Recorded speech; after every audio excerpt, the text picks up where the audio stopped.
रेसिपीमध्ये तुमचं स्वागत. नमस्कार. मी आपलं मेथीच्या भाजीच्या काड्या आहेत ना, काड्याची भाजी बनवायची आणि पौष्टिक असते. आणि कांड्या खाल्ल्याने शुगर वगैरे हे कमी होतो. आणि कांड्या अशा म्हणजे कवळ्या दांड्या असतात ना मेथीच्या भाजीच्या, त्या आपण धुवून चिरून मस्त तडका द्यायचा. कांदा घेतला, लसूण घेतला, कोथिंबीर आणि टमाटर एवढ्याच आपल्याला भाजी बनवायची. शुगरसाठी शुगर फ्री भाजी. कांदा टाकायचा आणि लसूण पण सोबतच टाकायचा आणि दोन्ही सोबत भाजतो. मग टाकायला छानपैकी भाजी. कोणी म्हणाल कशी भाजी केली काढायची, पण मेथीच्या काड्या खूप पौष्टिक असतात आणि फेकायच्या नसतात, शुगर फ्री असतात आणि छान असते पौष्टिक.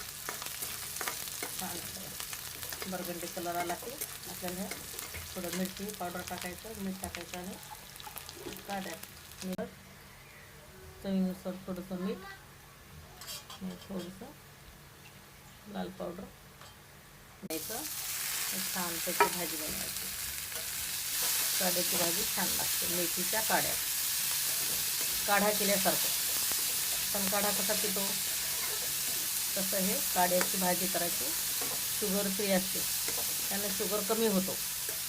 मेथीला किंवा मेथीचे दाणे भिजत घालायचे. मेथीचे दाणे भिजत घालून ते उकडून घ्यायचं आणि त्याचं पाणी प्यायचं. त्यानं पण शुगर कमी होतो.